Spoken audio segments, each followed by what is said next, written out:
ሁለት ቀን ሙሉ የሁለተኛውን ኮሪደር ስራ ስንገመግም ነው የቆየ ነው። የኮሪደር ስፋቱ በጣም ሰፋ ያለ ከመሆኑ የተነሳ ሰፋ ያለ ጊዜ ወስዶብናል።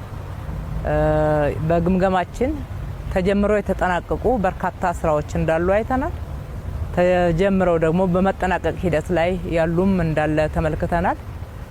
አንዳንድ ቅድመ ሁኔታዎችን ቀድሞ ከመጨረስ አንጻር ደግሞ ትንሽ ዘግየት ብለው የተጀመሩ ስራዎች አሉ።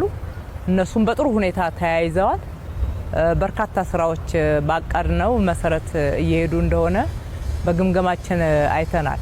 ብዙ ጊዜ አሁን ሰዎች ሲያነሱ የአንደኛው ኮሪደር በጣም በፍጥነት ነበር ያለቀው፣ ሁለተኛው ኮሪደር ትንሽ ዘገየ እንደ የሚል ጥያቄ ሲነሳ እንሰማለን። በእርግጥ አልዘገየም፣ በጥሩ ሁኔታ እየሄደ ነው ያለው። የሁለተኛው ኮሪደር የመንገድ አጠቃላይ ርዝመት 135 ኪሎ ሜትርን የሚሸፍን ነው።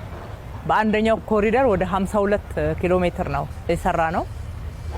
የቦታውንም ስፋት ከቨር የሚያደርገውን ኤሪያ ስንመለከት ከ3000 ሄክታር በላይ የሚሸፍን ነው የሁለተኛው ኮሪደር።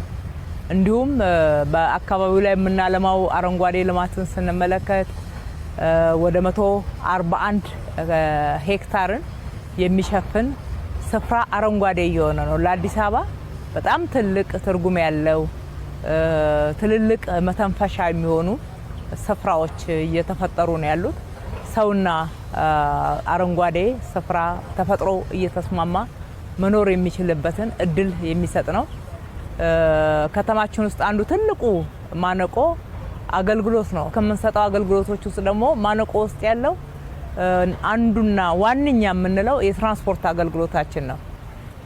ይሄ ለምን ሆነ ስንል መንገዶቻችን ደረጃቸውን ያልጠበቁ ከመሆናቸው የተነሳ የተሽከርካሪ ማቆሚያ ቦታ ለአውቶቡስ፣ ለህዝብ መገልገያዎች፣ ለታክሲዎች፣ ለህዝብ ትራንስፖርቶች በቂ ተርሚናል፣ የመጫኛ የማውረጃ ቦታዎች አለመኖራቸው ነው።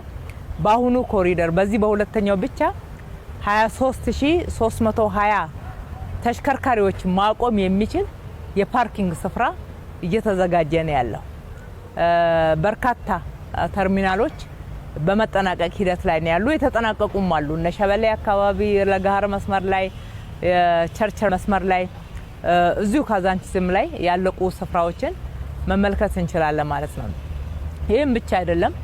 በሁለተኛው ኮሪደር ወደ 112 የሚሆኑ የህዝብ መጸዳጃ ስፍራዎች እያለቁ ነው ያሉት። መንገድ ላይ መጸዳዳት ነውር እንዲሆን፣ ክብራችንን እንድንጠብቅ፣ ጤናችንን እንድንጠብቅ፣ ከተማችን ንጹህ እንድትሆን፣ ሰዎች በየቦታ አትጸዳዱ ብቻ ሳይሆን የት ይጸዳዱ የሚለውንም ደግሞ እየመለስን ነው እየሰራን ያለ ነው ማለት ነው። በአጠቃላይ ከተማችን ውስጥ በርካታ የህፃናት መጫወቻዎች፣ የመጫወቻ ስፍራ ብቻ ሳይሆን ደግሞ የህፃናት ማቆያዎች፣ የስፖርት ማዘውተሪያ ስፍራዎች፣ የስፖርት ፓርክ፣ ህዝብ ወጣ ብሎ ነፈስ የሚልበትና በጋራ የሚቆይባቸው የፐብሊክ ፕላዛዎች ሰፋ አድርገን ነው እየሰራን ያለ ነው። ይሄ እንግዲህ በጋራ ህዝብ የሚጠቀምበት ነው። ለግለሰብ ጥቅም አይደለም፣ ለአንድ ሰው ጥቅም አይደለም። ወይም ደግሞ ከተማ አስተዳደሩ በተለየ ሁኔታ በእነኚህ ቦታዎች ላይ ገቢ ቢያገኝ ኖሮ የተሻለ ነው ብሎ ማሰብ ይችል ነበር።